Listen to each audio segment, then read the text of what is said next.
እንደምን ዋላችሁ? እዚህ ዛሬ የእናቶችን ጥሪ አክብራችሁ ከሁሉም ቤተ እምነቶች የመጣችሁ የተከበራችሁ የሃይማኖት አባቶች እንደየማዕረጋችሁ የሃይማኖት እናቶች እንዲሁም ደግሞ ከኢትዮጵያ የሃይማኖት ተቋማት ጉባኤ እዚህ የተገኛችሁ የቀድሞ የአሁኑ ከፍተኛ የመንግስት የስራ ኃላፊዎች ጥሪ አክብራችሁ እዚህ ያላችሁ ምናልባትም የዓለም አቀፍ ተቋማት ተወካዮችን ትኖራላችሁ።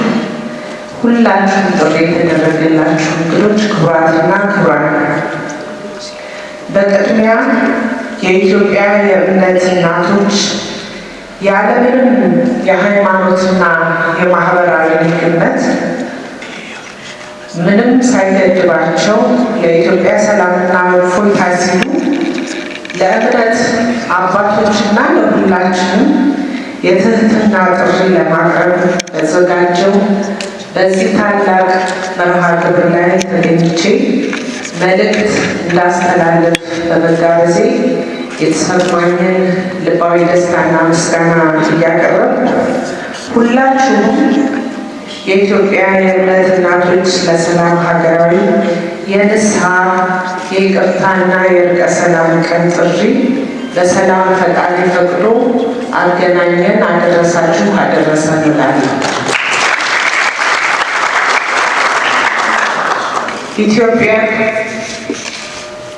ጥንታዊት ሀገር ናት። ኢትዮጵያ የታደለችው ታላቅ ተስፋ ያላት ሀገር ናት።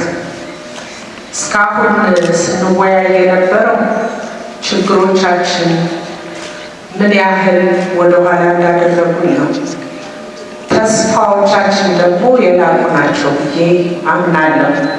የዚህም ትልቁ ተስፋ ማሳያ ደግሞ ይሄ መድረክ ነው ብዬ እላለሁና እናቶቻችንን የሰላም ጥሪ ያደረጉትን ይህን መድረክ ስላዘጋጁ አንድ የሁላችሁ ብታመሰግኑ ነው።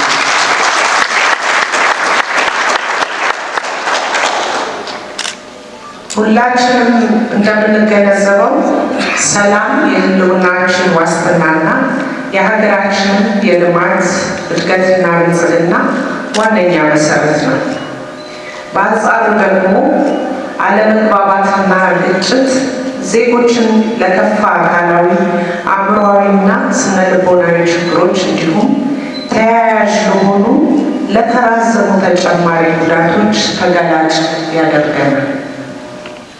የሰላም መታጣት በጣም በሰፊው ተብሏል።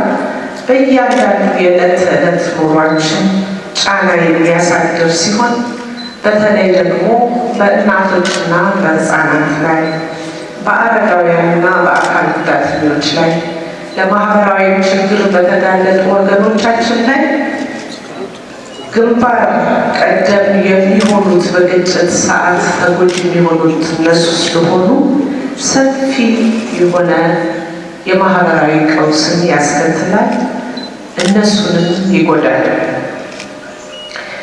በመሆኑ ዘላቂ ሰላም ለማስፈን ሁላችንም በትኩረት ልንሰራ ይገባል። አሁን ላይ ያጋጠሙንን ችግሮች ለመፍታት እንደዚህ አይነት የውይይት የምክክር ጊዜ መዘጋጀቱ እጅግ አስፈላጊ ነው። የኢትዮጵያ መንግስትም ለጉዳዩ ልዩ ትኩረት እና ከፍተኛ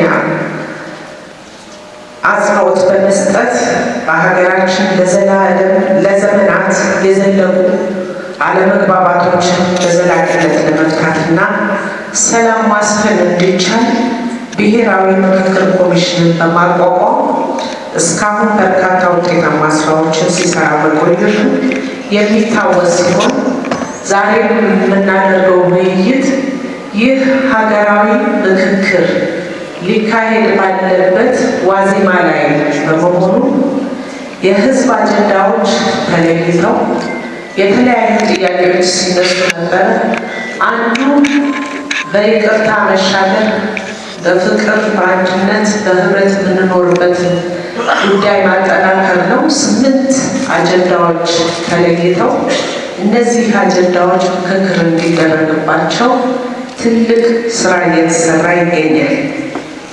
አሁን የምንገኘው ወሳኝ ምዕራፍ ላይ ኢትዮጵያ በዘመኗ የነበሩትን ቁርሾች ትታ በፍቅር እና በአንድነት በመቻቻል ወደፊት ለመሄድ የምትመክርበት ጊዜ። ምክክር ሁሌ አይደረግም። ሀገራዊ ምክክር አንዴና አንዴ ብቻ ነው የሚደረገው። ይህ ለእኛ ለኢትዮጵያውያን ትልቅ ዕድል ነው። በዚህ ጊዜ ደግሞ ፈጣሪ ፈቅዶ በሕይወት ኖረን ይህንን ትልቅ ሀገራዊ የሕዝብ ኃላፊነት ለመቀበልና ለመተግበር እኔና እናንተ እንገኛለን። ትልቅ ዕድልም ትልቅ አደራ ነው። ይሄ መልካም ሆኖልን እንደምንወጣ ሙሉ እምነት አለ። ነገር ግን በትላንትናችን እየኖርን ዛሬ ትላንት እያደረግን ከሆነ የትላንት አለመግባባቶችን ጨምረን ደግመን የምናመጣ ከሆነ ይሄ ዕድል እንዳይመትንብን ያሰጋኛል። ዛሬ በዋዜማው የምናደርገው ለዚህ ትልቅ መደላደል የሚፈጥር ስራ ነው ብዬ አምናለሁ።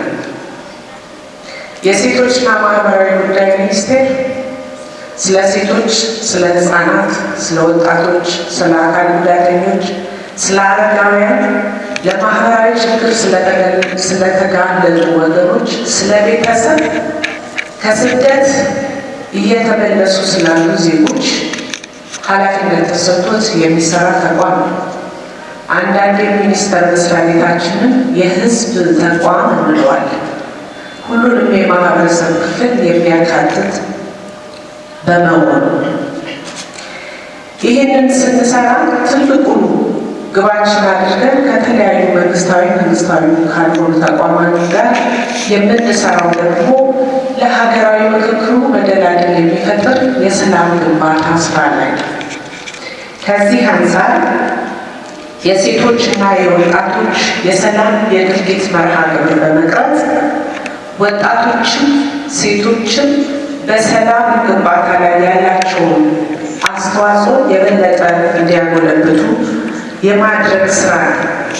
ሰላም አንድ ጊዜ ተሰብስበን ወይ አንድ ጊዜ ብቻ በምንሰራው ስራ ማጽናት አይቻልም። የድርጊት መርሃ ግብሩ ምናልባት ከምክክር ኮሚሽኑ የሚወጣውንም እሳቤ ወደፊት ቀጣይነት ባለው መንገድ ልንሰራ በሚያስችለን መንገድ የተዘጋጀ ነው። የድርጊት መርሃ ግብሩ መዘጋጀቱ በሀገራችን ሰላምን ለማጽናት ለሚደረገው ጥረትም ስኬታማነት ወሳኝ እርምጃና ከፍተኛ አስተዋጽኦ እንደሚያበረክት ይታመናል።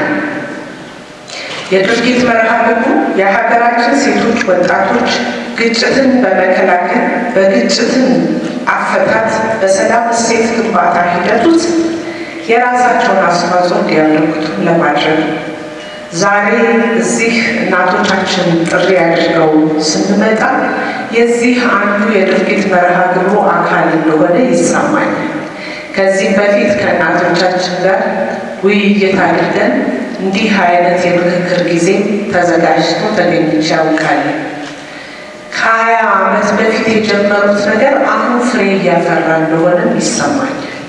ስለዚህ እናቶች ጩኸታችሁ፣ ጸሎታችሁ፣ እንባችሁ ከንቱ የፈሰሰ አይደለም። የሀገራዊ ምክክሩም እንዲመጣ አስተዋጽኦ አድርጓልና እንኳን ደስ ያላችሁ ለማለት ነው። ከዚህ በፊት የማይታሰቡ የሚመስሉ አጀንዳዎች በሀገራዊ ምክክሩ ወቅት አጀንዳ ሆነው ለውይይት ቀርበዋል። ስለ ህገ መንግስት መሻሻል ከዚህ በፊት ማውራት እንችል ነበር አልነበረም አይደል? አሁን ግን ሁላችን በጋራ ሆነን መሻሻል የሚገቡ ጉዳዮች አሉ ካልን እንድንወያይ አጀንዳ ሆኖ ቀርቧል ማለት ነው። ሁሌ በተለያዩ ምክንያት ያው በትንሹ በትልቁ እንከራከራለን። የልዩነትን ሀሳብ አድርገን እንይዛለን። ከፋ ሲል ደግሞ ወደ ግጭት እንሄዳለን። ስለ ባንዲራችን እናወራለን አይደል? ያው ግልጽ መነጋገር ስላለብን አንዱን ሊያጣላን የማይገባ ግን የምንጣላበት የምንጋጭበት ባንዲራችን ነው። አረንጓዴ፣ ቢጫ፣ ቀዩ ደግሞ ዋና ለኢትዮጵያ ለሌሎች ሀገራት ተምሳሌት የሆነ የነፃነት አርማ ነው። መሀሉ ላይ ያለው የሚያጣላ ከሆነ ደግሞ እሱንም እንድንወያይ የአጀንዳ ሆኖ ቀርቧል ማለት ነው።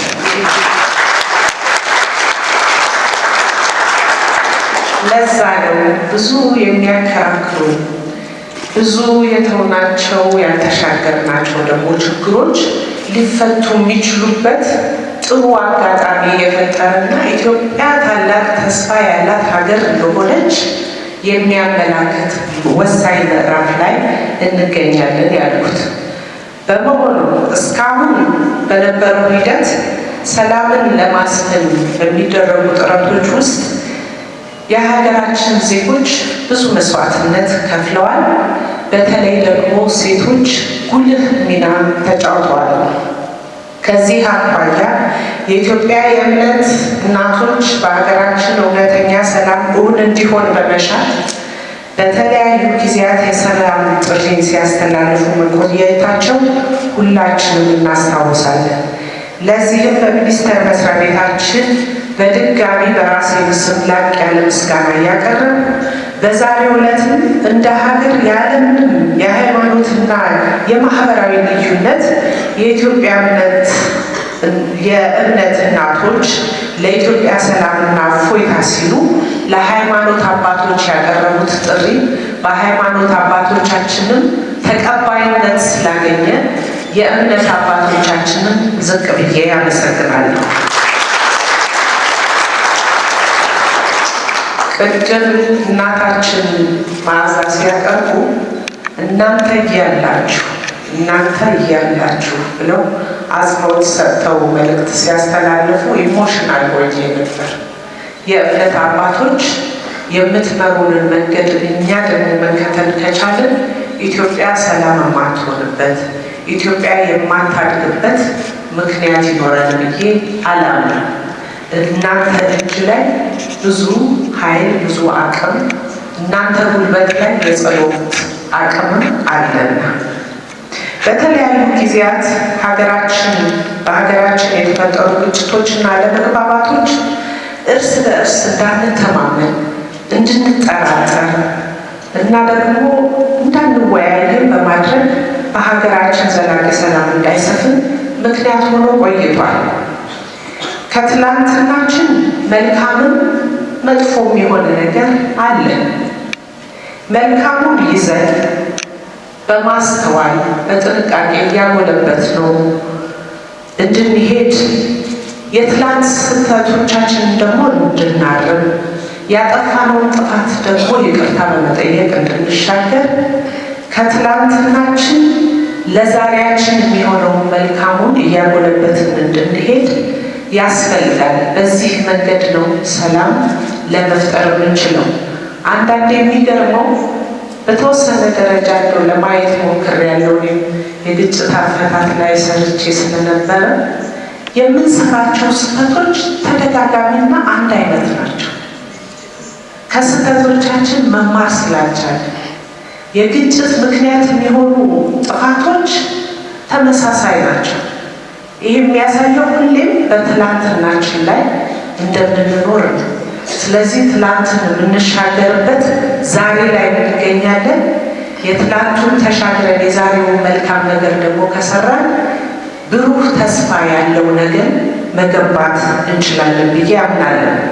ለዚህ አንዳንድ ሀገራት ተምሳሌት አድርገን የምናነሳቸው አሉ። እንደ ሩዋንዳ የዛን ያህል እልቂት እኛ ጋር እስኪመጣ መጠበቅ የለብንም። እነሱ ከትላንትናቸው ተሻግረው ዛሬ የቀየሯቸው በጣም ብዙ ነገሮች ለነገ ትውልድ ደግሞ የሚያሸጋግሯቸውን እሴቶች ገንብተዋል። እኛ ኢትዮጵያውያን ደግሞ ከዛ የበለጠ መልካም ጠንካራ እሴት ስላለን ከዛ አጎልብተን የበለጠ አልቀን ሰላምን እንደምንገነባ ሙሉ እምነት አለኝ። ለዚሁም ደግሞ ሁላችንም የመፍትሄ አካል ልንሆን ይገባል። መፍትሄ አካል ናቸው ብለን ወደ ሃይማኖት አባቶች ወይ ወደ ሰላም እናቶች ወይም ደግሞ ወደ መንግስት አይደለም የምናደርገው። ቅድም አባት ተናግረውታል።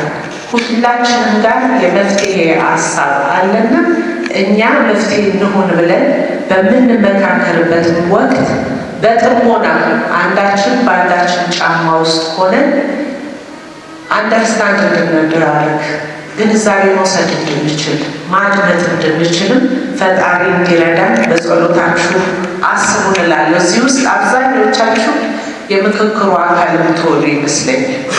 እኔ ብድል ገጥሞኝ እንደ መንግስት አንድ የምመካከር አካል ሆኜ እገባለሁ ማለት ነው። ይሄ ለእኛ ትልቅ ድል ነውና እዛ ስንነጋገር እንድንደማመጥም ጭምር ፈጣሪ እንዲረዳን በጸሎታችሁ አስቡ ማለት እወዳለሁ። ኢትዮጵያ የብዝሃ ሃይማኖት ሀገር ናት። የእምነት አባቶቻችን ዛሬ ያስተላለፋችሁት መልእክት ትልቅ ነው። ለእኔም የተሰጠኝን አደራ ወስጄ የቤት ስራዬን እሰራለሁ። ፈጣሪ ያግዘኛል ብዬ አምናለሁ።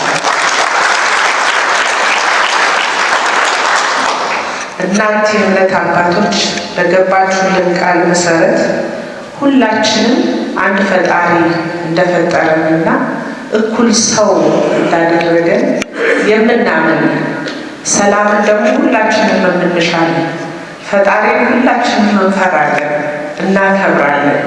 ያንን ማንነት ተላብሰን መሄድ እንድንችል እናንተ የምትወስኑት ቀናት ላይ በተመሳሳይ ሰዓት በመላው ኢትዮጵያ እናቶቻችን ጥሪ እንዳቀረቡ ሁሉ የንስሐ ጊዜና የይቅርታ ጊዜ እንድታውጁና ይህንንም ደግሞ ተግባራዊነቱን እንድትከታተሉ በኮቪድ ጊዜ አይተናል። ሁላችንም ወደ ፈጣሪያችን እንድንሰበሰብ ያደረጋችሁን እናንተ ናችሁ፣ የመራችሁን እናንተ ናችሁ።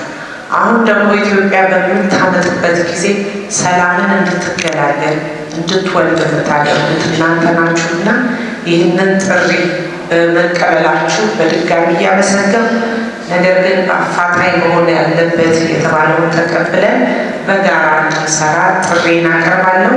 በመጨረሻም በኢትዮጵያ ስር የሰደዱ ችግሮችን ለመፍታትና በወሳኝ ሀገራዊ ጉዳዮች ብሔራዊ መግባባት ለመፍጠር እንዲሁም ዘላቂ ሰላምና መረጋጋትን ለመገንባት በአጠቃላይ የሁላችንም የጋራ መሻት የሆነውን ልማትና ሰላምን እውን ለማድረግ ሀገራዊ ምክክሩም ሆነ ይህ ዛሬ የተወያየንበት መድረክ ዓላማው እንዲሳካ ከልብ እየተመኘው ሁላችሁም የበኩላችሁን አስተዋጽኦ እንድታበረክቱ ጥሪን አቀርባለሁ። ፈጣሪ ኢትዮጵያና ሕዝቦቿን ይባርክ። ሰላም ለኢትዮጵያ ይሁን። አመሰግናለሁ።